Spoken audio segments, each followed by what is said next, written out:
Brought to you by Y Refi. Refinance your defaulted private student loans today at yrefi.com/Ramsey. I have a two-part question, a little bit of background. I have worked for the last 10 years as a travel nurse, and I was making pretty good money, anywhere from like $16,000 to $18,000 per month. Wow. And I'm a single mom of 6, and in December, one of my children actually, unfortunately, tried to hurt themselves. And so I gave up traveling, and I took a local contract to be there to support them. And it came with a huge pay decrease. And so suddenly my budget was not very good, very affordable anymore. But unfortunately, I had never really managed that money well. Even though I was making a lot, I was spending even more. So I do have poor credit. I have an eviction on my record. I have a repossession on my record. And so when I kind of found Dave and Money Makeover, and I sat down with every dollar budget, the clear answer was to move out of our rental because we have a very expensive rental home. But as I started looking, nobody would rent to me. So the first part of my question is if you have any suggestions for alternative rental avenues to kind of get us out of this, because that would free up a lot of my budget. Right. And then the second part of my question is I've heard Dave say he has a PhD in DUMB and things like that on the show. I am having a really hard time with the shame and the guilt of not being able to provide for my family because I made so many poor decisions. And if you guys have any advice on how I kind of jump that hurdle of the emotional weight, well, and just feeling so pathetic. Well, let me jump in. Let me jump in real quick. I'm so glad you're sharing that with us. But you aren't pathetic, and you are going to have to forgive yourself. You know, the kids are doing their thing. That's going to all cycle out. I think a lot of this is a tremendous amount of guilt and shame over the kid who's trying to hurt themselves. I agree. And that's pretty dark. It's pretty dark stuff, and there's no way for you not to personalize your child's pain. There's just no way not to. So I don't have any fix with my words. It's impossible to fix, but I do hope you listen to me and you do forgive yourself on the things that maybe you should forgive yourself, and then also realize that you're not to blame for a lot of this stuff either. Blame for the financial decisions, sure. But who among us hasn't made dumb financial decisions when we weren't healthy? Exactly. So you're a part of a pretty big tent, and I hope that helps you with shame. Let me move practically real quick to the first thing that came to my mind on the rent situation. If you're not involved in a local church, there's a church on every corner in your neck of the woods. And I would swallow any pride or whatever issues you have with faith, and I'd give the people of a good church a chance to help you. And I would go in and I would tell them your story. And I would be, if I were in your situation, looking for maybe an elderly couple, Jade, an older widow who's got some space over a garage. Right now, your kids can adapt to anything, and I know you can adapt to anything, and just a safe place. She doesn't care about credit score, or they don't care about credit score, but finding something like that, I just believe that when we ask for something like that, we can find it. When you seek, you find. And I would be going that route. I'm not saying that's the only route I want to bring Jade in, but that just popped into my mind for some reason, to give you a season to get stable. Because the fact of the matter is, if your kid's not hurting themselves and you're not having to come back to where you are, you could have dug out of this, correct? Yes, and that is the plan. I do have a wonderful church family. I do want to say that. Great. But like you said, I will swallow my pride and go wherever. Lean on them. No, if you've got a church family, I'm saying go to them and say, I can't do this alone in this circumstance. But once I can get my kid back, on the rails and all that kind of stuff, then you can dig out of this, because with your background, you can make good money. So this is temporary. And that's the plan.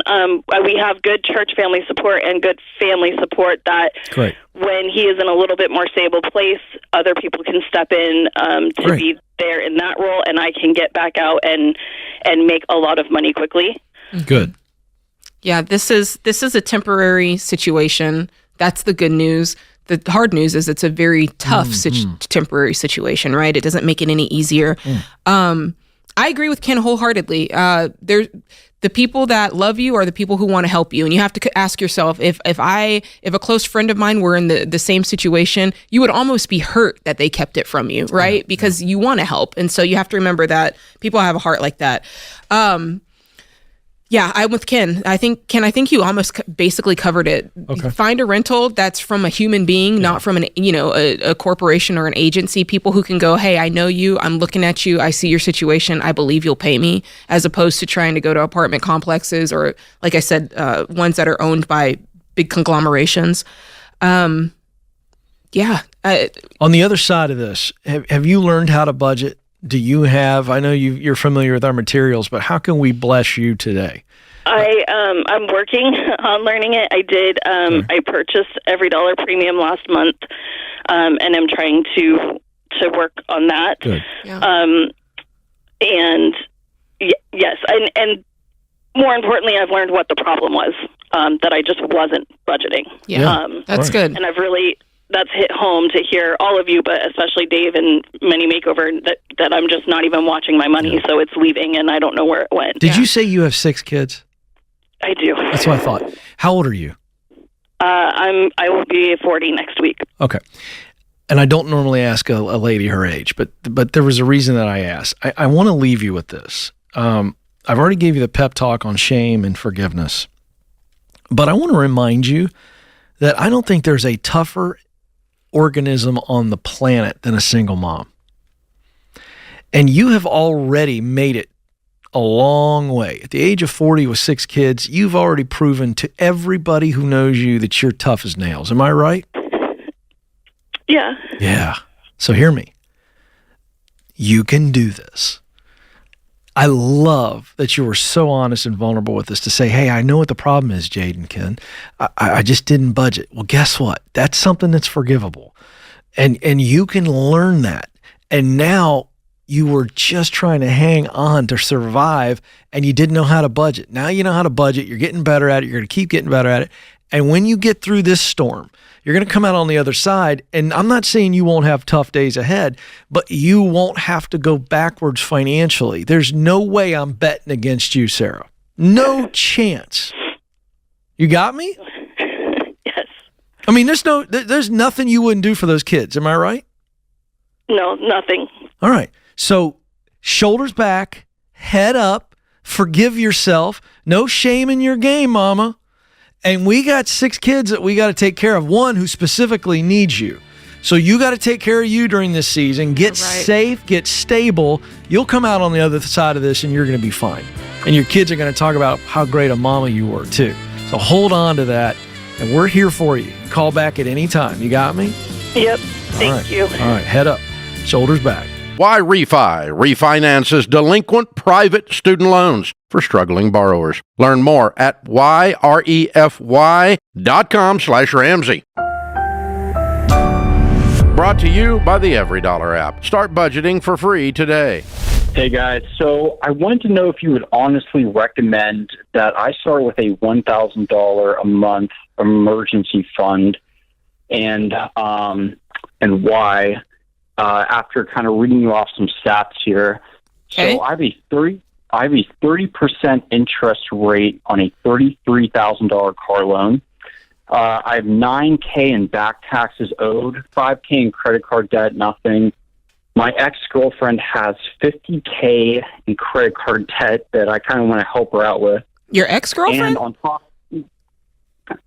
unfortunately, yeah. And you want to help her with the debt? Yeah, wow.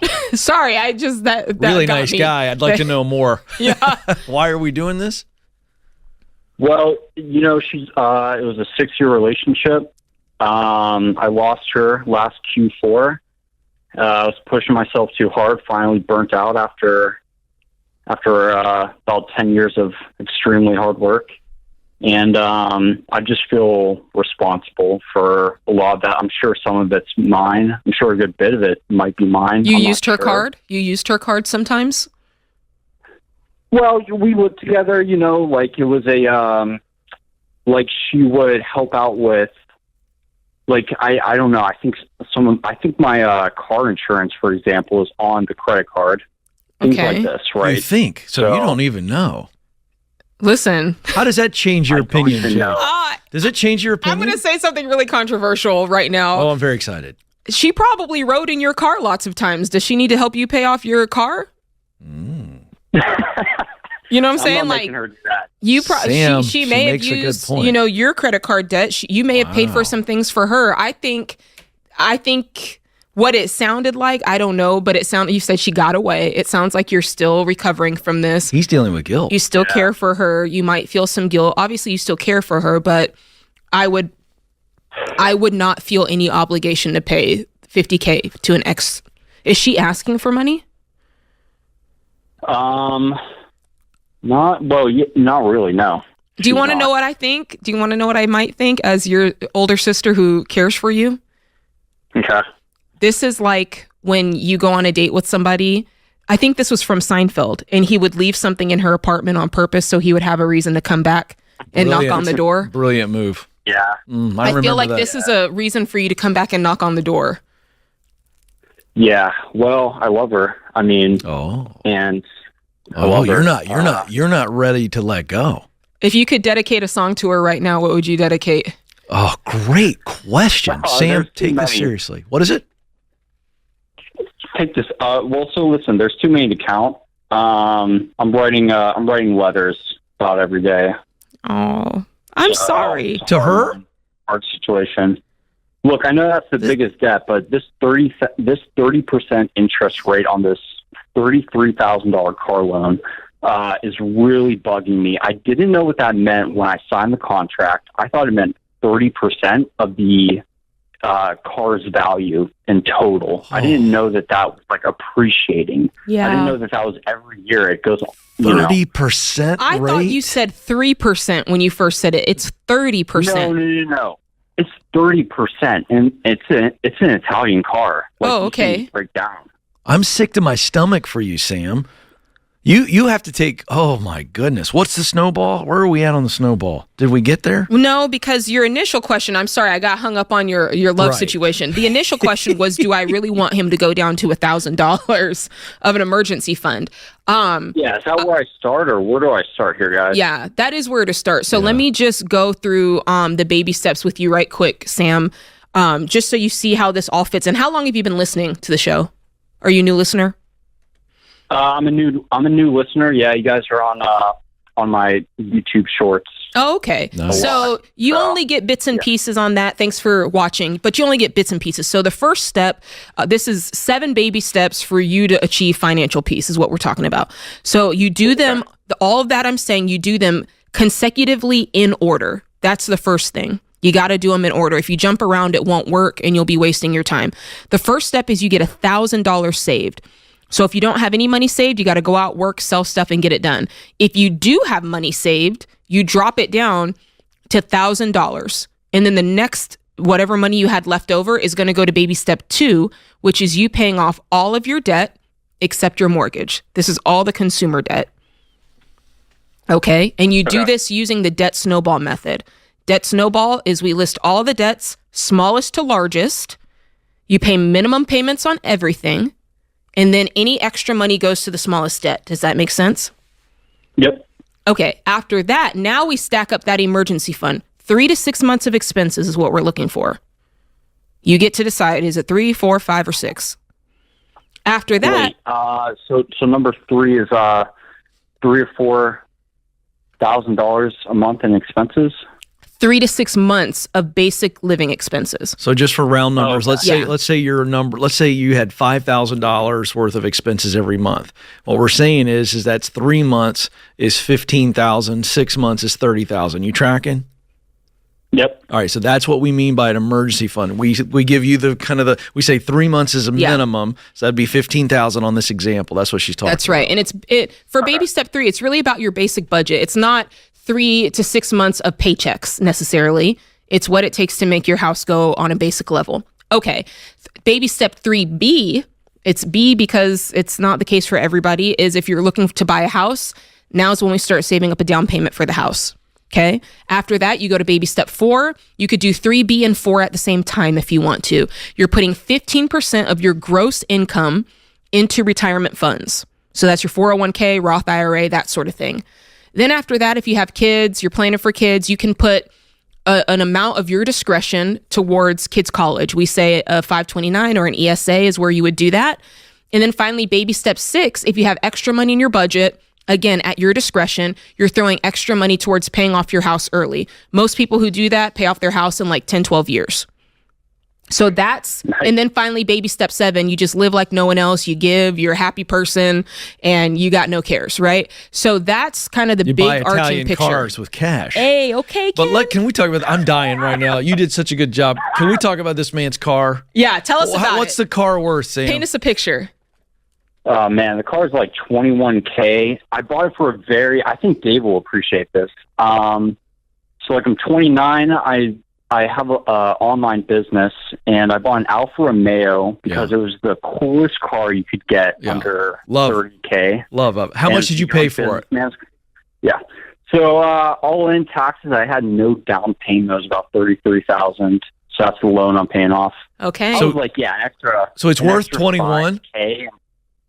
Yeah, I think I can get a little more for it. I think I might be able to get like 24, 26 if I'm Okay, lucky. good. I think you got to sell this car right now at 30% interest rate, Jade. I know that's extreme, but He said it's 3%. 3%. I thought he said 30. Is it 3? No, it's 30. It's 30. You asked that twice, and he said 30. Oh, THIRT1. Listen, I just turned 41 in my old age. I can't He's hear paying anything. 30% on this car. That's painful. Yeah, you got to get out today. Like, you got to sell it. Do you man. have any money saved? No, I can get some money this month though. I mean, the income's good. Yeah, you got to find at least $10,000 so you can get out of this and get yourself a little beater car to drive around until you can save up for a better one. So yeah, but is that here's the reason I bought this car. It was the coolest car under $30K. And what do you make? It What do you doesn't make? matter how cool it is. What do you make? Well, I'm $9,200 a month consistently for 2 years. The last Q4, I was paying myself about $14K a month. Really going overboard with the whiskey and the oysters. Here's what I want you to do. Listen, what a life. Here's what I want you to do. I want you to apply that $9,200 to get out of debt. I want you to quickly save up what you can to get out of this car. Buy something cheap in cash. It's only temporary. You're going to be out of debt in a year, and then you're going to save up and you're going to buy the same car in cash. Create your free every dollar budget today, the simplest way to budget for your life. Brought to you by the Every Dollar app. Start budgeting for free today. Hey, so I'm just calling because I've been watching the show last night. I would like some help maybe figuring out negotiation tactics with collectors. I've had a few things in collections for a couple of years now that I've been paying on, with a repoed car, hit a collection company, and he's just coming at me hard. He wants like $5,000 down to make it like a lower monthly payment I can afford, or $800 a month for a year and a half. And I'm the sole provider of a family of 4. And so that kind of makes it difficult. Yeah. So what do you make, Jordan? About 92,000 upwards. I make footage, so really just kind of what the construction. Why did you get behind? So I found a new job. Construction fell behind where I was at, and just kind of lost some hours and stuff like that. I can make excuses all day, but really just being irresponsible with my money. Okay, yeah, that's a fair answer. Is the repo the only thing, or are there other collections? I have some checking accounts that I overdrew going into collections, and some Xfinity bill, some insurance bills, just stuff like that. Okay. Mm-hmm. Okay. Well, let's go back to the beginning, and then I'll answer your question. Okay. The beginning sounds like this. I want you to make a list of everything you're going to put on your budget, and I'm going to give you the order by which you attack it. Because you've been disorganized, now we're going to go the other extreme. We're going to get extremely detailed, extremely organized. Like this is the detailed blueprint of the building you're building over there at the construction site, okay? You with me? Yes, sir. Okay, all right. So the first rule is you take care of your own household first. Now, what that means is the number one thing in your budget before you buy anything else is food at the grocery store. No food in restaurants when you're in collections. You're broke. You don't get to go to a restaurant. A restaurant is a luxury. Mama be at home. You're a sole income provider, so mama be cooking. Mama be home economist, coupon clipping. She's going to be carrying all the economic weight she can carry while she's got those babies, okay? Yes, sir. All right. She going to sign up for that? You okay with that? She okay with that? Yeah, I think we can come to an agreement. Yeah. All right. No eating out, no vacations. You're broke people. Till you're not broke people, you don't do that anymore. Food is first before you buy anything else. You feed your little kids. Before we talk about any idiot at the repo company. He's way down on my list of things to worry about for you. Big deal that you get these priorities straight. Second thing is you take care of water, lights, gas. You have the ability to operate your household with the utilities. Are you behind with any of them? Just the electrical bill, but I have a plan to get that caught up. Okay, you have a new plan. You're going to catch it up in the next check before you do anything else other than food. Yes, sir. It's the most important thing other than food. Lights, water, basic utilities. Mm-hmm. I don't give a crap about the cable bill. You can cut that junk off. You can live without Netflix. I'm not talking about that. But I'm talking about electricity, lights, water, gas, however you're heating your house, right? So your family is now warm, and they have lights and water, and Mama's stove works so she can cook, and you've got food. This is a big deal. Because this emotionally sets the table for you to fight these goobers that you've got on the other end of this thing. Okay? The next thing you do is you pay your rent or your mortgage. How much is that? My mortgage is $1,655. Is it current? I've gotten a trial repayment plan, so I pay 3 months to get caught up. They put the delinquent amount on the back end. Okay, until you do that, I don't care if Repo Man ever gets another dime. Okay. You keep your house, Repo Man can jump in the freaking creek. Yes, sir. Tell him to bite. Tell him I said to bite me. He's also threatening to sue me by the 25th. Oh, just tell him have at it. Just get in line, buddy. Right now, I'm getting my mortgage current where my babies live. You get to be at the back of that line. Bite me. No, you don't get any money until my babies are fed and they have a place to live and the lights are on. That's your first job, man. Yes, sir. Because you're not going to make it emotionally if you keep putting these idiots at the front of the line because they threaten you. If he wants to sue you, tell him to have at it. We'll just file Chapter 7 bankruptcy. He'll get nothing. Bite me. I'm serious. Okay? Yes, sir. All right, this is how you got to talk to him, and you got to get it straight in your head what's most important. He makes his job is to make you angry or afraid, and that moves him to the front of the line. I want you angry and afraid of nothing because your kids are fed, your house is current, and your lights are on, and Mama's got food in the pantry. Then you you can throw back your shoulders, and now we can fight like a man. But right now he's got you against the wall with his hands around your throat. Emotionally. This is what these guys do. It's their job to get you on your heels. And I'm getting you back flat-footed with your fist doubled up again. You ready? Yes, sir. All right. So you got a good, strong base here. And do you have a car payment currently? Yes, sir. Currently? Yes, sir. How much is it? $231. Okay. Is it current? Yes. Really? I'm shocked. Yeah. Yes, good. One down, baby. All right, yeah. We keep it current then. Okay, so if you've got a car to drive and gas in your car, you're not going out to eat, you've got food and you got a place to live, do you feel emotionally more stable? Oh, definitely. That's where you got to get to. We call that building the four walls. Then and only then do we negotiate with other collectors. Okay? Now, when was the car repoed that Repo Man's bothering you about? February. And who is the money owed to? Associated Credit. Okay. Collection company. Yeah, they bought the collection. Like the original car company that I was buying the car from. Yeah. They told me they would come up to a settlement with me right after they auctioned the car. But literally right off the bat, they just sold the thing to the auction. Yeah. They sold it to the collection company. So here's what you tell the guy. You call him back. You can call him if you want to, or you can not call him. I don't care. but I want you to call him and I want you to say, hey, I talked to my financial coach and he just told me to file bankruptcy.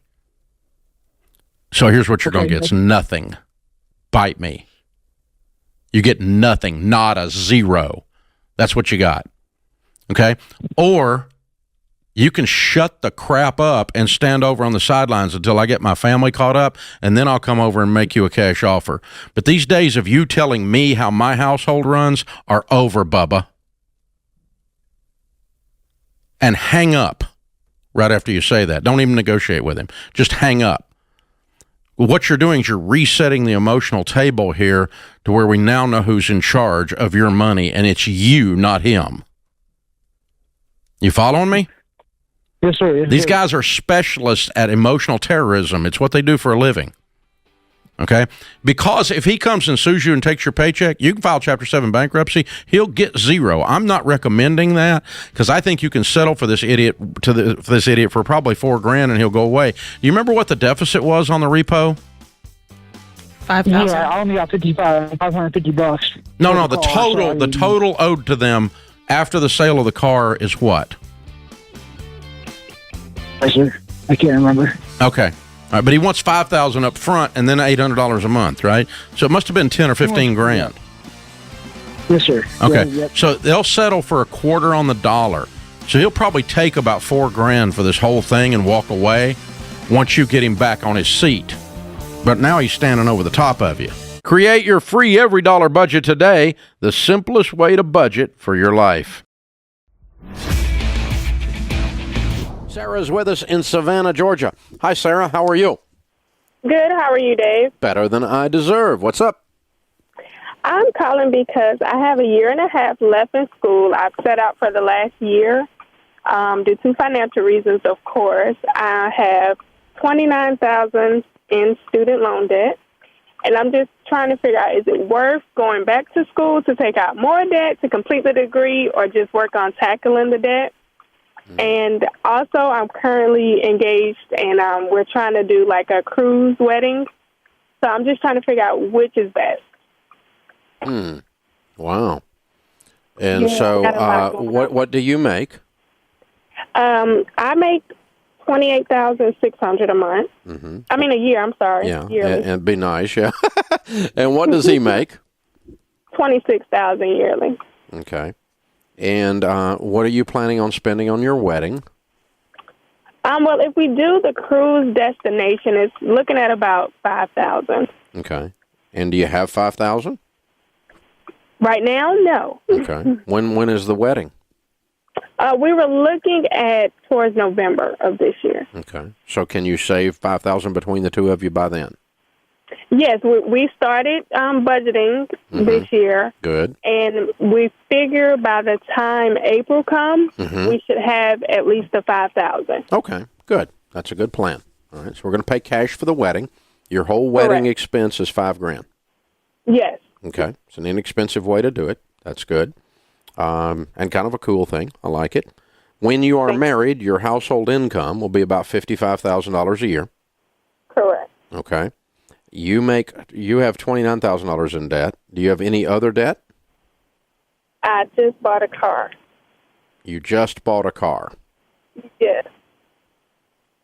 Because I didn't have my $1,000 saved for my emergency fund, and my 2010 Ford Fusion needed some repairs, like CV axles, brakes, minor things, but they still add up. Mm-hmm.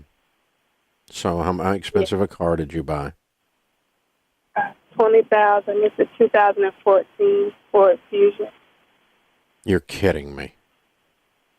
You spent $20,000 on a car. Yeah. And you're broke. Yes. Sell the car. Okay. That was stupid. Okay. Tell me you know that was stupid. I felt the grunt of it after, like 3 days later, when the gentleman was like, well, you have 30 days to bring it back. And I'm like, I just feel like that's a terrible. Are you within the 30 days? I brought the vehicle. No, I think my 30 days might have just ended last week. Yeah. Call them and beg them. to let the 30 days count and let you take it back, and you go get you $1,000 car. Okay. You Well, knew, the you car knew, that I have, honey. You I also have don't even start talking. Okay. Not after doing that. I'm giving you a hard time. You have to know that was dumb. You make $28,000 a year. You signed up for a $20,000 car debt, and you are already $29,000 in debt on your student loans and broke. Yeah. That you have to hear that, okay? I'm not trying to be mean to you, but you got to break this thing out of your brain, or you're going to constantly, as a couple, be wandering back into this mess, and I'm not going to be able to help you because you're going to continually go back to this, back to the slaughter. I mean, you just walked out right in front of a gun and said, "Shoot me." I mean, I don't want you to live your life like that, honey. So here's what I'm going to do. I want the two of you as my wedding gift to go through Financial Peace University. Okay. That's our 9-week series. I want you to get that car taken back. Call them today. And I want you to get you a little beater car of some kind to get by until you get some of this mess cleaned up. Now, what were you studying in school? Healthcare administration. Healthcare administration. Okay. And what do you do for a living now? I'm an assistant manager at the D&B. Okay. So you're not in the healthcare field. No. Do you want to be in the healthcare field? I do. Okay. Can you study that at night and finish it and pay cash as you go? Maybe after the wedding. Yes, but some of the classes do require me to be in the actual school. Mm-hmm. Well, do they offer them at night? Yes, but with my work schedule, I don't generally get off in time to take those classes. Okay, you might have to rearrange your work schedule in order to finish your degree, but I don't know that you necessarily have to do completely all school or all work. My point is, maybe we can finish up school while we're working, while we're married, and while we're paying off the debt. But pay cash for the school as you go. And you pay cash for it, whatever you're going to do. Don't add debt. Pay cash for whatever you do as you go. Work your way down through it that way. And pay cash for cars as we go. Pay cash for the wedding. You already got that one on the run. Good for you. That was a good decision. And we're going to pay cash for the crew's wedding. And but let's take as many classes as we can. And then if we have to talk to the B&B and say, guys, I got to dial back a little bit because I'm this close to finishing. And for one semester here, I need to be able to take off on Tuesday nights. You know? Okay. They'll work with you. Or if they won't, find a different job. That's kind of where I'm at. Yeah. But I wouldn't just quit my job to go back to school full time. No. Okay. Just more so for more income. Okay. I'm looking for something else. Yeah, I think you can make more with your degree, and I think it's a good degree to finish, and healthcare is a good field to be in, particularly healthcare administration with as much upheaval and chaos as there is in that world. Someone that goes in there with a cool head in the middle of all this mess can probably, do some good for some companies and with a little bit of academic, under your belt. So you're right on track. But the glaring thing in this discussion is this poor car. And please talk them into, you and your fiance go over there and go, hey, we just got engaged. And you guys, please, even if we have to write you a check, count this in the 30 days. Even if we give you $1,000 just to say thank you, give them a tip, to pay the salesman or something, right? But be able to take the thing back because it's just insanity. The numbers on that just take my breath away how bad they are. And I want you to because with no car debt and the wedding is saved up and paid for and we're paying cash for college as we go along and then we can begin to knock out the $29,000 as well. See, you're going to be in a really good place in a very short period of time. But when you drop a $20,000 stupid car loan in the middle of it, it just blows the thing up. It makes it very hard to pull off. So really, really, really bad decision there on that one. But you can recover from it. Let's get out of it. Let's do something to get out of that deal. Please work very hard to get out of it. And don't use them saying no and smiling as an excuse. You've got to work your way away from that. It's just really, really bad. So, and hold on, Kelly will pick up. I'm going to put you through Financial Peace University as my wedding present to the two of you. I want the two of you to go through the class together, and you'll see what I'm talking about. It'll start to come together for you. And you see how avoiding debt causes you to be in a position to be outrageously generous and to build wealth. Hey guys, thanks for watching. If you enjoyed this video, click the subscribe button to get the latest content and check out these other great clips from the show.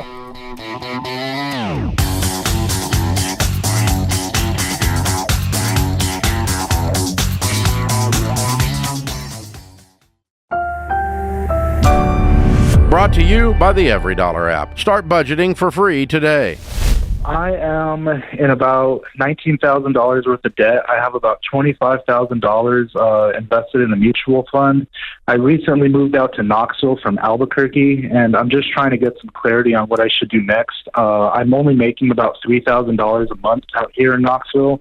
I'm a personal trainer at a gym, and me and my girlfriend that I came out here to support, we're going through a breakup right now, and just trying to figure some things out. So you moved all the way to Knoxville. You're doing the personal training thing, not making too much. But what's your point of staying there? If did you go just for the relationship, or is there any other reason you're there? Yeah, pretty much just for the relationship. Her and I are still living together, trying to work things out, but it's not super clear on if that's going to happen. But I'm just trying to do some growth as a man right now.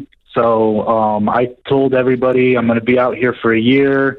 I'm going to help her get through PA school, and I'm still trying to stick to that, even though, and I'm not like a stalker or anything, like staying out No, here. that's bull.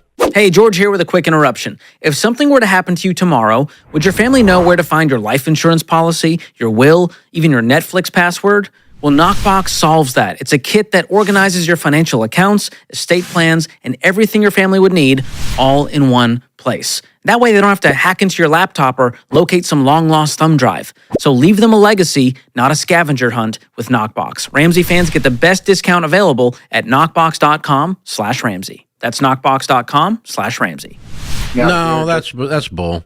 You absolutely do not need to help somebody get through PA school that you broke up with, and you don't need to be living in the same house with somebody you broke up with. Yeah, what's that mean, help her get through PA school? Are you paying for it? You don't do that unless you're married. Emotionally, making sure all the things around the house are done, just Interesting. all those things. Yeah, and we broke up maybe a month and a half, 2 months ago. Mm-hmm. But you still live there. Yeah, Dude, you know how weird that sounds? It's weird. Yeah. You wouldn't, it's weird. All of it. Yeah, I would move out immediately, basically, if you can. Like, get out of there. You guys need to separate your living situation. Oh, wait a minute. I'm so confused because I'm old, so I don't understand this stuff. But like, I've been married 43 years, so I don't know how to do what you're doing. But so I don't know how you go through it. You either are together or you're broken up. I don't know how you kind of stand in the middle with one foot on the boat and one on the dock and the boat's leaving. I think you're just going to get wet. So am I missing? I mean, listen. So I think it's probably healthy for you to make a call. Are you done with this relationship, Christopher? I don't want to be. But I didn't ask that. I said, are you done with this relationship? No, sir. Okay. Is she? No, sir. Then why are you telling me you're broke up? Because we are not technically boyfriend and girlfriend anymore. But here's, That's kind of like being done with the relationship, dude. And here's the problem. You've created all of these high stakes that are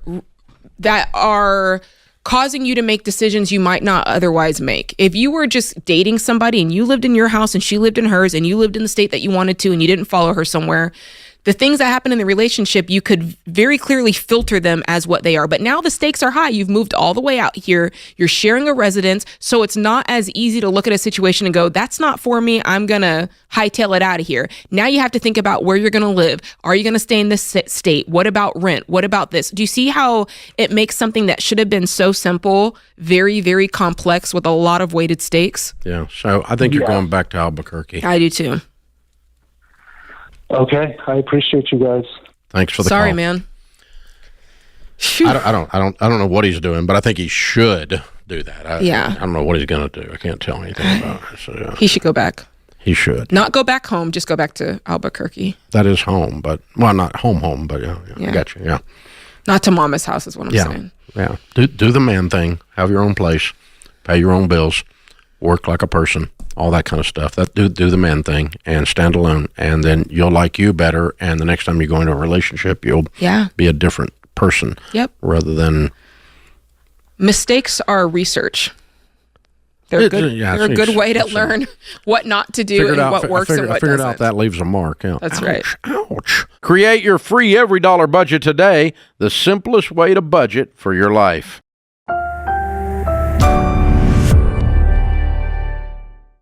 Bonita is with us in Lansing, Michigan. Hi, Bonita. How are you? Pretty good. How about you? Better than I deserve. What's up?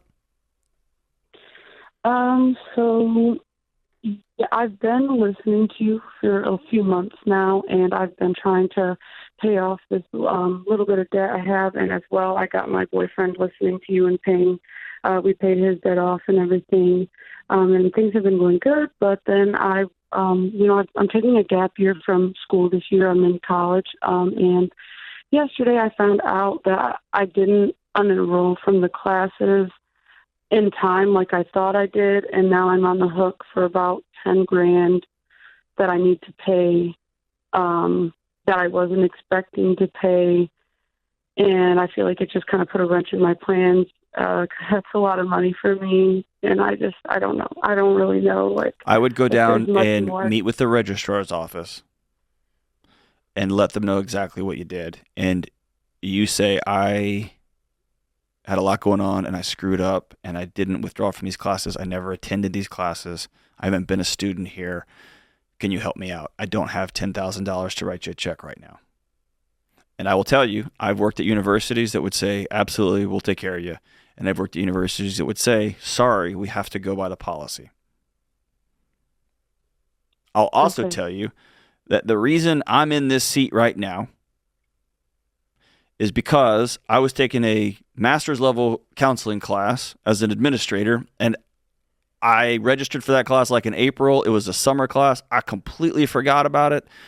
And I went to register for the fall classes. I was just taking a class here and there, and I had an F on my transcript. So I emailed the professor and said, hey, I never went to the class. I got an F. Can you fix that? You didn't. And she goes, no, you didn't show up to my class. You got an F. And then I went up across campus and I said, hey, I can't have an F on my transcript. And she said, I will take care of this, but you have to go to my child play therapy class. At that time, I would have rather set myself on fire than go to a child play therapy class. And I went, and then we ended up, she said, what are you doing? Getting a master's degree? You need to get another degree. And she ended up being the reason I'm in Nashville, Tennessee. So I tell you that to tell you this. If you made a mistake, own the mistake. Somebody might help you out, and it may be the best thing that ever happened to you. And it may be that you just got to pay $10,000 and move on. I sure hope you don't. But in person, not by email, in person, not text message, with a TikTok DM or whatever the crap, TikTok or whatever. You don't just go in there in person, sit down like a human, and don't blame them. Blame yourself. Take all the ownership. Yeah, humble. What we used to call hat in hand. I messed up. Please give me mercy. I'm begging for mercy. I am here to fall before your desk and ask for mercy. That's right. And I goofed up by 3 days or 5 days or whatever. I thought I did it properly. I was stressed out. I'm taking a gap year because I'm broke, and I'm certainly too broke to pay $10,000, and so please help me. One other loophole might be, can you at least give me incompletes on these grades so I can take them again when I get done with my gap year? And that may be a way not to get your money back, but to preserve, so you don't have to pay for those classes twice. That might be something you can do also. But hopefully they'll give you your money back. You can probably get that. Hopefully they'll just say, yeah, we deal with college-age people, and sometimes they mess up. Brought to you by the EveryDollar app. Start budgeting for free today. Next, we have Dylan in Indianapolis. Hey, Dylan, welcome to the show. Hey, guys. Thanks for having me. Absolutely. How can we help? Well, I'm 20 years old, college dropout, and I put myself in kind of, I would say, a decent amount of debt at 20, which I'm not very proud of. I owe about $70K in loans, and I stress every day about it when I wake up. So I'm just trying to see you guys' view on how I should start attacking my loan. Okay. And how I can pay off my debt. Okay. What's the debt in?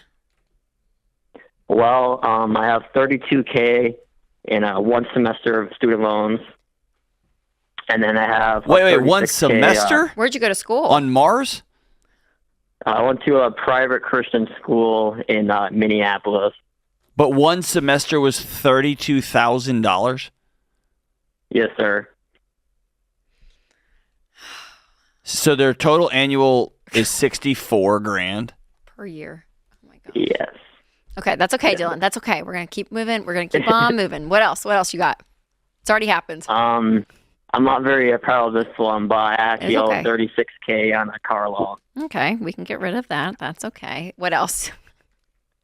And then I have a personal loan for like $3,700. Okay. What was that for? Well, basically, when I dropped out of college, I got a job in car sales, and I needed a place to live in Minneapolis that was like in a safe area, and that's how much the market rent was, $1,570. And then I had some income problems at that job, so I moved to Indianapolis with my roommate, and I had to buy out my lease. Okay. So what are you doing now for work? I still do car sales. Okay, and how much are you making? Not a I'm lot. making less than what I owe monthly. Yeah, because of So, interest rates are tough right now, right? well, I mean, I was blessed to have a good interest rate on my loans. Cause my, No. my I'm father saying has really people good aren't buying credit. cars right now. Well, I mean, it's kind of hit or miss, to be honest. Okay, so how much I will work you with make this people with year? bad credit. How much will you make this year? My base salary is $24,000, and I make maybe $1,000 a month in commission. Okay, you quit that job tomorrow. You're not making enough money. Yeah, you're making 36. You could. I literally took my son to breakfast the other day, and I drove past a sign. And it was my daughter. Drove past a sign, and it said McDonald's starting $20 an hour. Your car salesman days are over. You're not good at that. You've done it 2 different places, and you don't make enough money to eat. You got to let that dream go. All right. And you got to work at McDonald's all day, and then deliver pizzas at night, and drive Uber into the morning. Like you're broke. Is that fair? How much would the car sell for, Dylan? Well, I had some negative equity in my last car, so I kind of carried over to the new loan when I bought this car. How much? Okay. So the car is probably worth about like 27 in the market right now. I owe 35 something. Okay. So, yeah, I mean, I would take out a loan of like 15, pay off the 36, get a cheap car. There's no way they give him 15 though. You do what? I don't think anybody's going to give him a loan for 15. Oh, get the personal loan out. Could you go to a credit union and get a loan for $15,000? I mean, I barely could get one I couldn't even get one for like the $3,000 without my dad co-signing. Yeah. Without the co-signing. Yeah, I think there's no way. Well, I'm just trying to figure out how to get, because your car loan is what you make a year. So Yes, ma'am. yeah. So we got to figure out a plan to get that out of your life. Where's your family? My family lives in Michigan. Okay. Is that a safe place for you to go live for a while? I would say so, yes. Yeah. Because here's the deal. You're going to need some support around you, Dylan. Yeah. I mean, and you're 20, okay? So I want to give you some grace. You're a kid. I mean, Yeah. No, you're a kid. I'm like mad, you. The mad at you here is that the systems that surround an 18 and 19-year-old allowed you, a kid just trying to do what everyone's telling you to do. You got to go get a nice car. You got to get a good sales job. You got to go to this college that costs $34,000 or whatever it was a semester. You got to go do this stuff, and you can't afford it. And they let you do that. And I'm just sick to my stomach. But they let you do that, man. So Dylan, what the best thing that you can do right now is your income. That side of the equation, because you probably don't have many expenses. I'm assuming not. You're renting and you're going to be living on nothing. You're not going to have a life. And I would probably move close to where you have a support system with some family. If nothing's keeping you in Indianapolis, I would consider that.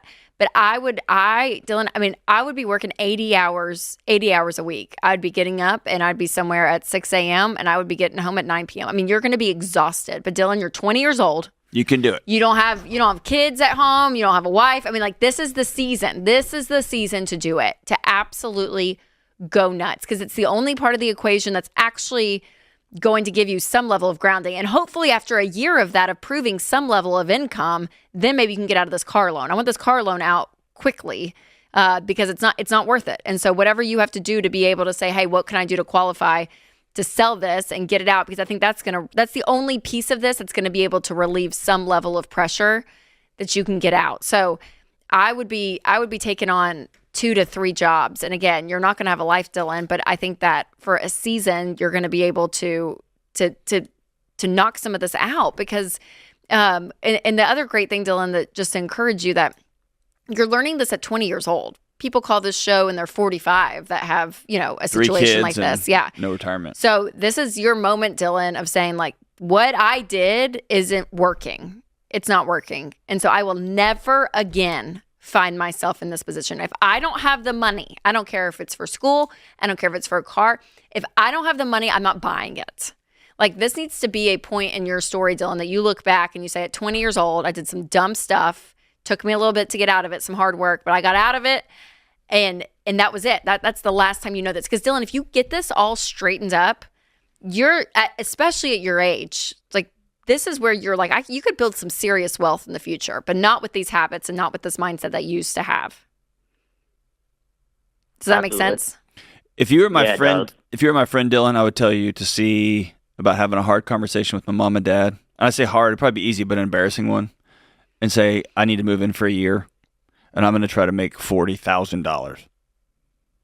And if I have a year with no bills and I make $40,000 and I take home 28 of that, I can start making a dent in some of these things. Yeah, I currently live with my roommate. I pay about $400 a month for my part of the rent. And your water, and your electric, and your food? Yeah, it's about $525. For all of your bills plus food? That's not including food. I pay about $60 every 2 weeks for food. No way.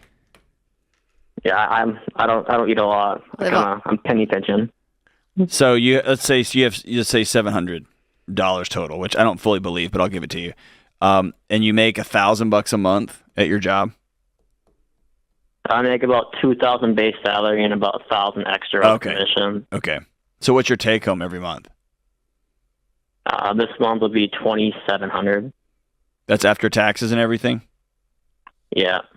Okay. Are you able to pay minimum payments on all of this? Are you able to put a dent into the student loan, keep up with the car payment? Yeah, I actually have never missed a payment yet, but I'm getting to the point now where like I feel like I might miss a payment, and I'm afraid because my father co-signed most of these loans, and I don't want to ruin his credit because I'm my poor. Yeah, that's a fair weight to carry for sure. So yeah, Dylan, I think life just looks really different, and I'm sorry for that because I think there's maybe something you had in your head of what this is going to be, and it's probably not for a season. And by a season, like 3 or 4 years. Well, I was going to say, and map out, Dylan, that like the end game, like look at all of your payments, look at all of this, and what John's saying, even if you go scorched earth and you literally don't pay for anything, and you say, hey, mom and dad, for a year, can I live with you guys? Like, start to map out a plan to say, okay, it's going to take me 3 years. And then that's able to be sustainable. If it's just this idea that I'm going to have to live like this forever and ever, you can start to be demotivated. So have a game plan, map this out as more detailed as possible, and then don't go back in, Dylan. Don't go back in. Josh is with us in Dayton, Ohio. Hi, Josh. How are you? Hey, how's it going, Dave? How you doing? Better than I deserve. How can I help? Well, Dave, I have a little situation, man. I keep hesitating on the budget, and just the guy that you were talking to, Max, I'm like, oh, my God, every word he's saying about anxiety is me. Here's what I got. I have $44,000. I think it's about $44,000 total in debt, $30,000 in student loans, $14,000 to the IRS. I have about $7,000 in cash and 2 vehicles that's paid off, and I'm renting, and my rent is $350. I need help. Okay. And are you single? Yes. Why do you have 2 cars? Over the course of a couple of years, I bought them in cash. I have a LaCrosse and a Trans Am, and I've heard you before, and I got in debt a long time ago and paid off a Mustang I had, and I said I'm not going to do that again, so I just paid cash for them. Yeah. So what are these cars worth? The LaCrosse, it's nice, it's decked out and all that. Probably about $5,000, and the Trans Am, it's a drop top 98, probably about 7 to 9,000. Yeah, it's kind of a collectible. Yeah, okay. All right, interesting. Okay. And what's your income, sir? About 45 to 48,000. Okay. All right. Well, I always put the IRS at the top of your debt snowball, and they would be no exception here. Do you have them on an installment plan on payments? I have nothing. I just got a letter probably about a month or so ago. I had missed a couple years of filing taxes. I had a guy that got over on me about $8,000, and I got a letter, and I didn't know what to do at that point. Oh, so the $7,000 is their estimate because you've never filed. No, their estimate. No, I have 7,000 cash. I'm sorry, the 14,000. The 14,000. Yeah, 14,000 is what what the letter said about 13.4. Yeah, but that's not reality. That's just their guess. They just guessed. Because I filed this year, and the previous two I didn't. So I guess they took the 2013 exactly taxes, and so exactly. And that doesn't. The problem is you've got to file anyway. Yeah. And so your first step is to jump online and find one of our endorsed local providers for taxes in your area and go down and get your taxes filed. And then you'll find out what you really do owe the IRS. You might only owe them $10. I don't know what you owe them. Their guess is just that. It's a guess, and it's not even a good guess. It's the IRS guess. Right. You might owe them more. I don't know. But you probably owe them less, is my guess. And so I want you to, scratch everything together, get with a tax professional, and get all of your tax returns filed and current. Failure to file is a criminal act. Failure to pay is not. So you do not want them tracking you down on failure to file. You want to get filed as soon as you can. So that's the first I'm current right now, so I'm sorry? Need help. And I'm current on them right now. And that's you did file them. You've already filed them this year. This year, yes. But you filed this year, but did you file the other 2 years? Yeah, I had an amendment where I had all of them together, and I filed this year. Oh, I thought you just meant you filed this year and you didn't file the other two. No, I'm sorry. I ended up getting all the information and ended up filing at the beginning of this year. Okay, is that what created the 14,000, or is that their guess? That's what I'm thinking. Yes, that's the letter I got about a month and a half. Well, when you filed, it should have had a tax number on it that was owed. Well, it said it had 4,000 because of my dependents of last year. That's the only thing I had at the time. So I'm thinking they added that because I remember it was an $8,000 bill that I seen years later earlier. But I didn't know but you have your tax returns for the last 3 years have been filed recently. Those actually have a dollar amount on them. Okay. And if that dollar amount doesn't total 14, then there's a problem. Okay. So what do I do with the baby steps? If it totals 14, you're going to give them this 7,000, 6 of this 7 immediately, and get you at 1,000, and then you're going to start paying them big chunks as fast as you can, and get them out of your life. Okay. They're your number one item on your baby step 2. Okay. And you just get them out of your life. Number one, to start with, they are your smallest debt, which is good news. But number two, it's a freaking IRS, and you want them out of your life. The penalties, the taxes, interest rates, everything, and the power that they have with the IRS is just not something you want to mess with.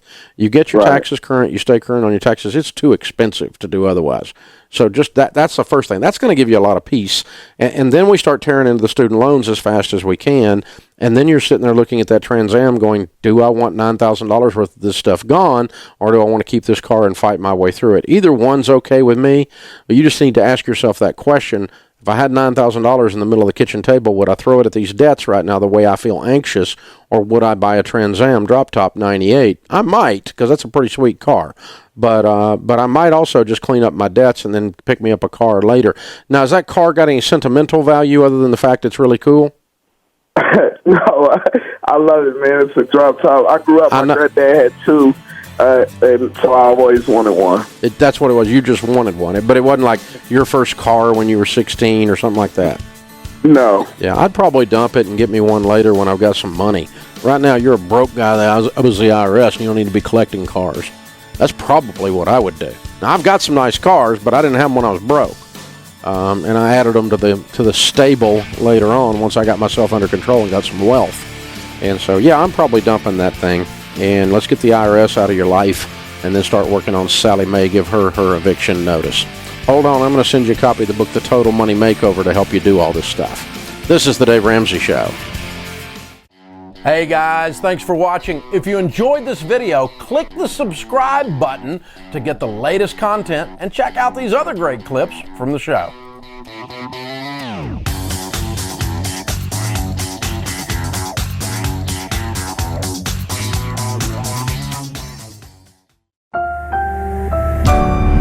Brought to you by the EveryDollar app. Start budgeting for free today. Hey, I really need your help. I need your help with my financial discipline. I moved back home this year, and my parents told me that I have this year to fix my finances. I make $105,000 a year, and I'm totally in debt, $121,000 in debt. They're allowing me to pay a rent of $400 a month for the rest of the year for me to get back on my feet. What's the debt, man? What is the debt of? Yeah. It's $8,000 in credit card, $37,000 in an auto loan, $57,000 on student loans, and $19,000 in a line of credit. What'd you buy with the line of credit and the credit cards? So the line of credit was to consolidate my debt from my divorce, because I got assigned a debt because I made substantially more than her. And then the credit card debt is just debt that I've been carrying for the last probably 10 years. When was the divorce final? 5 years ago. Okay. And so you've not done anything about cleaning up the mess from 5 years ago yet? I have not. I have not. And that's why my discipline has just been absurd. When did you buy the $37,000 car? So that was actually even worse. What happened was I actually bought a $72,000 car, and within a month I realized that I wasn't going to be able to afford it, so I took it back to the dealership because my monthly payment was going to be $1,400 a month, and I was able to get into another Mercedes that was I could roll that negative equity to, which was $56,000, and so far I only owe $36,000, but my monthly payment on the car is $800 a month. Mm-hmm. So you owe $37,000 now, and the car is worth what today? It's probably worth like $20,000. Where'd you get that number? Just kind of what I've been looking to see if I could resell it and get out of it. Okay. Yeah. Okay. And your question is how to have financial discipline? Yeah. How can I get my ducks in a row to be able to pay this off this year while I have the advantage to just live at home? I have a girlfriend that I'm pretty serious with that I want to start a life with next year, and she has an 8-year-old kid. So I want to be financially prepared. Right now, I don't know if my debate is, should I just save this year to get like $30,000 in savings and then start tackling my debt next year? Or if I think it's time you start tackling this debt. I mean, that's why your parents let you move home. With the sole purpose of you getting your crap together and getting this mess cleaned up. And they told me this is the last year that they would do that. Yeah. So, I mean, you got, and so what you need to do is work all the time. Like more than you work now. Like you make $105,000 40 hours a week, right? Yeah, I'm salaried. I can't get overtime. I didn't ask you to do that. I want you to get another job. Go throw boxes. You're not serious about this yet. You don't need a hack, bro. You just need to do it. What has kept you from doing this? I get a year after a divorce, man. Those are messy times. You make dumb decisions. You buy a car. You get an apartment you can't afford. I get that. This 5 years, you're 35 years old. You're about to enter into another till death do us part relationship, this time with a kid. Like, what hack are you looking for, man? I don't know because I have only $2,000 in savings. So okay, I don't know if here's what I want you to do. All right. You have to decide that getting this debt paid off is now a matter of life and death, because this crap, this misbehavior on your part has stolen your life. Literally. Yeah. And it's stolen your peace. And I want my life back, and I want my peace back, and I'm willing to do anything to save my life. Like the doctor just walked in and said, you're 100 pounds overweight. You're about to die of a freaking heart attack. You got this, this, and this. And if you don't drop the weight, buddy, you're dead in a year. You know what you would do? You would drop the weight, buddy. Nobody have to talk to you about how to be disciplined. You'd be scared out of your freaking skull and you'd drop the weight, right? Yeah. So get scared out of your freaking skull.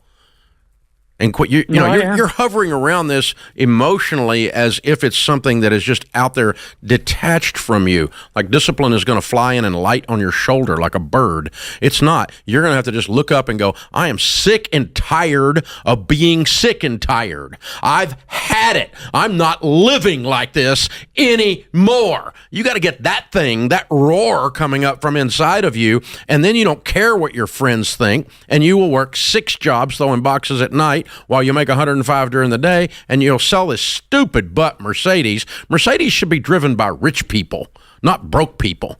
And so what were you even doing on the lot? That doesn't even make sense. So you got to start talking to yourself like that, okay? And go, no more. Yeah. I'm not doing this crap anymore. I'm 35 years old. This sucks, and I'm not going to do it anymore. That's where discipline comes from, is a healthy level of disgust. When the pain of the situation you're in exceeds the pain of change, your butt will change. And until then, it won't. But this pain is emotionally manifested, meaning you just decide, I'm sick of this. And until you are, you're just going to wander around in circles chasing your tail like you've been doing for the last 5 years. And that's any of us, man. We all do that. I've told the story 1,000 times now. It feels like during the Fauci pandemic, I ate every donut in a 50-mile radius. I looked down and they were hanging on the front of me. And I went, this is ridiculous. A fat man is on the radio talking about discipline. I've got to drop the donuts. And you know what? Hadn't had a donut now since the Fauci pandemic. And I walk or run every morning. This morning I did 2 miles. Yesterday I did 5 miles before I came to work as the sun was coming up, because I decided I wanted to do that more than I wanted to be fat. And so I decided to lose it. And it's a decision. I got disgusted with myself. Yeah, and I can't communicate this strongly enough. There's not a 5-step program to discipline. There's not a super hack. There's not an app. You have to decide. And I'm not next Friday. I'm going to start right now. That's when it starts. That's when it starts. And hey, hang on the line. I'm going to send you Financial Peace University. I want to send you the videos, and you got to commit to watching them. And I want it to seep in. You're in your parents' house. You're 35. This is your ticket out, brother. But here to be disgusted about. You got to do it. You got to do it. There's a lot to be disgusted about. So today. Get disgusted. Now. Urgent. Create your free every dollar budget today. The simplest way to budget for your life. Welcome to the Dave Ramsey Show. We're glad you're here. Open Phones America at 888-825-5225. Jerome is in Philadelphia. Hey, Jerome, how are you? Hey, how you doing, Dave? Better than I deserve, man. What's up? My problem is I have 2 daughters, and my girlfriend and I, I'm thinking about buying a car. And right now, we do Uber and Lyft, and we spend maybe $400 a month on that alone. And I'm thinking I could use that money and finance a vehicle. Yeah. You don't own a vehicle? No, not now, no. What's your household income? When me and her combined, we make about $48,000 a year. Mm-hmm. Okay. Well, we would always suggest that you avoid debt. Always. So, okay. Because here's the thing. The car payment is it's a payment on the largest thing that most people buy that goes down in value. It's going down in value, and you're paying payments for the opportunity to ride around in it. Now, I agree with you that if you're spending $400 a month on Uber and Lyft, something's probably needs to give. I don't have an issue with that. But that doesn't mean we need to turn around and spend $250 on a car payment, because that's going to lock you in, and you're going to be trapped. It's going to eat your money up. Let's think about it another way. Where are you guys going in a given month on Uber and Lyft? What are the types of trips you're doing? me, I work 5 days a week, and then, in the East Coast, the weather is really bad now, so I do it through and from work, the kids' appointments. My girlfriend works at a daycare, so she would take one to take my youngest daughter to her mom's house, and then from there she'll go to work. So it's just a lot of work and school and. Okay. Well, what I would try to do if I were in your shoes, I mean, if we could figure out a way to, for 1 or 2 months, do this super cheap using public transportation, maybe some friends helping out, or something else, just for a very short period of time, 2 months maybe, you should be able to put together $1,000. Okay. And if you put together $1,000, you get you a little hoopty car, not anything great. $1,000 car, right? I mean, this isn't much, but at least you own it and you have no payments. Now you can drive anywhere you want to drive. Now, are we going to drive $1,000 car for the rest of your life? No, you're not. All right? No, you're not. But we're going to drive it for a couple more months, and every month that you don't have Uber and every month that you don't have a car payment, you should be able to save $500. Okay. Right? Because you're spending $400 now. So if you get on a written budget and really make your money behave, and you have this one car and you make it work, if you drive $1,000 car for 2 months, you'll have another $1,000, and you could buy a $2,000 car then. And you do this for 2 more months or 4 more months, you would be in a $4,000 car. And so I'm only talking about 6 months of driving, some crappy cars, and then you're in a pretty dadgum nice car. And you can pay cash for it and not have car payments. The reason I would fight so hard to do that if I were in your shoes is, and by the way, I've been in your shoes, although they didn't have Uber and Lyft back then. The reason I fight so hard is everything I know about handling money says that people who have car payments never win financially. You just don't find millionaires with car payments. Okay. And I want you to have some money, But if you give it all the bank by just doing what's convenient, it's convenient. I mean, you can trot down there and get you a car. They'll give you a car today, and you put it on payments, and you'll be just like everybody else, broke with car payments. And then you'll be trying to figure out a way to get out of car payments. And I've just got to recommend, man, that you try to figure out some way to gut your way through this first couple of steps here into the $1,000, $2,000 car, and then move up. And if maybe you got a relative that'll loan you an old car for a month or two, just for a short period of time, not forever, just for a month or two, just to help us get rid of this Uber and Lyft bill, so we can turn around and use that same money to save and pay cash for a little car to get around with, and then move up, Pay yourself a car payment of $500 a month and move up. Pay yourself a car payment of $500 a month and then move up. Pay yourself a car payment of $500 and then move up. I mean, you do this for 5 or 10 months. 10 months is $5,000. That's a lot of money. Brought to you by the EveryDollar app. Start budgeting for free today. I recently purchased a car, and I think it's a mistake. Uh-oh. Give us some evidence that makes you think it's a mistake.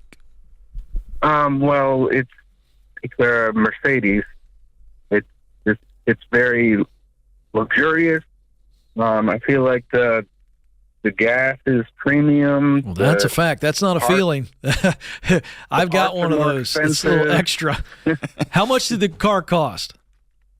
$17,000. $17,000. All right. And did you take a loan out on it? I did, because I didn't have a check at the dealership, but I'm going to pay it off as soon as the first bill comes. So you've got the $17,000 in the bank? Yes. Oh, okay, great. So we're off to a decent start here. How much money do you make? Our household is about $160. Well, I got great news for you, Greg. That car's not too expensive for you. Yeah, what's your hang up, dude? What's going on? Not to mention you actually have the money in the bank. So you've been disciplined enough to save it up. So what's making you think it's too much car? I don't know. It's a really nice car. And what year is it? A 2013. Bro. All right, listen. What model? Hold on. It's an 11-year-old car. I know. Hold on. I'm going somewhere. What model is it?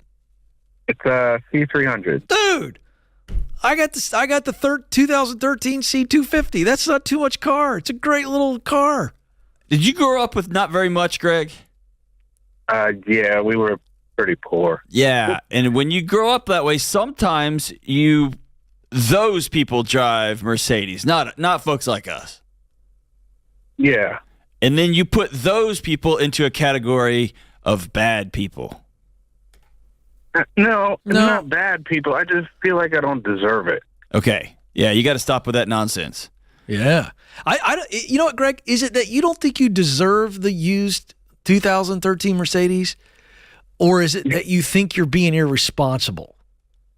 Maybe that's it. That's what I'm hearing. I don't want to necessarily hang that on you, but you started talking about, it's 17,000. Well, and then I think he's finding a reason to break up with a car. You know when you're dating somebody in high school and you're because he thinks he's being irresponsible. That is $17,000 where I come from? That's what I think is going on. Am I right, Greg? Yeah, something like that, yeah. Most of the calls we take with people in your situation on this show make $160,000 and they've just bought their third Tesla. Or a $50,000 to $75,000 truck. We got that call yesterday. Yes. When it comes to the number, you are showing incredible restraint and discipline by buying a $17,000 car. And by buying a used car where somebody else has paid all the depreciation on this thing. If you don't like it or don't want it, sell it. That's true. Who cares? How many miles does it have on it? 77,000. Yeah, here's what's interesting. I got mine a steal of a deal. I bought it from a dealership, and an old couple had just turned it in. And I think I got it with 40,000 miles, so it was practically a brand new car. You remember what I got? And it's still here's the thing about the Mercedes. The only thing I would say, because I'm watching it, the repair bill's high, huh? I just put brakes on it, just a normal maintenance. They're proud of those brakes. It's everything on the Mercedes they're proud of. Yeah. So what I would tell you, Greg, is that a part of this purchase, you've got the 17 to pay it off. But you do need to understand that, yes, your gas bill is going to be more. Everybody else is excited about gas dipping in the threes, and I'm always like, because, again, it requires the premium gas. You feel me, don't you, Greg?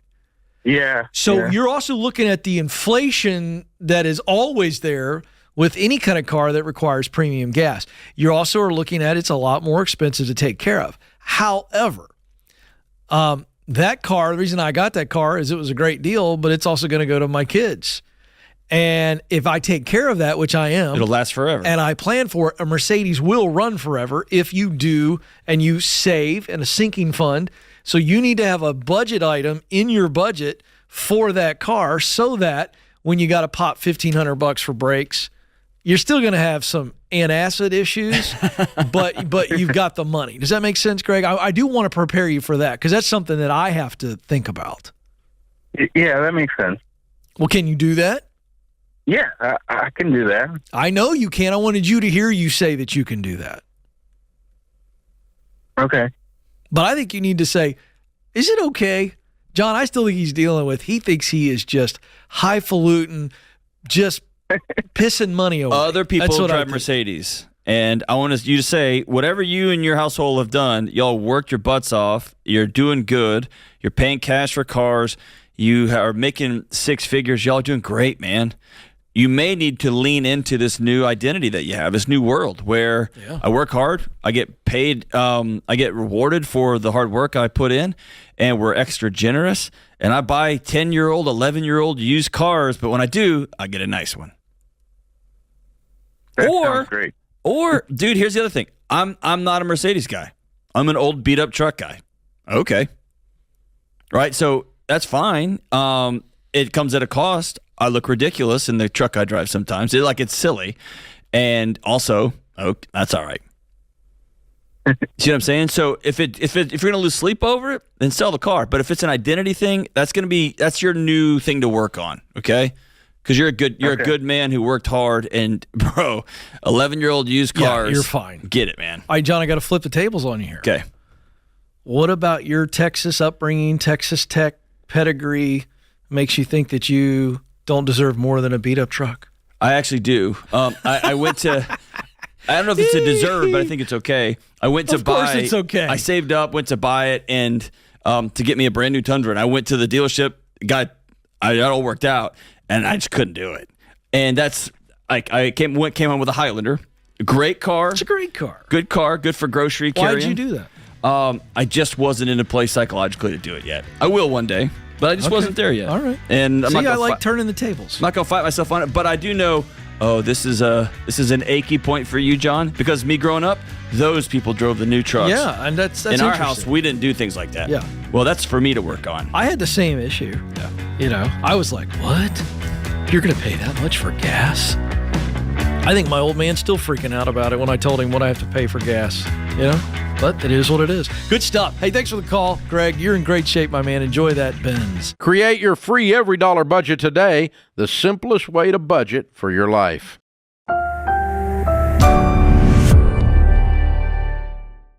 David is on the line. David, how can we help? Hey, Karen. Hey, Jade. How you doing? What's going on, David? Just a quick question, or it's kind of based on careers like you were talking about. So I recently got a great opportunity at another company back in April. I was actually really happy where I was, but they weren't quite paying me what I knew I could make with my my education that I have and the experience I have, because I have a Six Sigma black belt. And so this other company gave me a call, offered me $27,000 more a year to come join their team. So of course I did give my employer at the time, the opportunity to make a counter offer. They couldn't match, so I ended up joining the new team. Things were going really good, but then we had some management changes. So long story short, now I'm kind of working as let's say like a warehouse analyst. What I do is I just kind of track orders and why we're not getting things to customers on time. And the thing is, like, now I really don't have any purpose there. I just kind of find out what's going on every day and, let them know what the problem is. And I don't have a problem working for bosses that are younger than me, except the one I do work for now is he's 9 years younger, and he has a lot of experience, a lot of development left in him. And HR was actually hoping that I could help develop him. And you really don't want to take any. So David, I feel like you're kind of dancing around the issue. Yeah. And I think you're trying to be really nice. Oh yeah. And I hear two issues, but I really want you to tell me, what is it that you want help with today? I just don't know what I need to do with my career anymore. It's just I don't feel any purpose. Yeah, you took a higher paycheck and you got no purpose. The good news is I wrote a book called From Paycheck to Purpose, and I'll give you that. I promise I didn't put him up to that, folks. That's not a paid plug. But the issue is now we got to figure out what we want to do. And then what you're bringing up is adding insult to injury, and the injury is there's no meaning in your work. You got no juice, right? Is the way I like to say it. And so now you're going, on top of that, they want you to mentor a kid, and you feel like, why am I doing that? I don't even like what I'm doing, and then I got to help a guy who's younger and more inexperienced than I am. And so it's just creating this frustration. Am I right?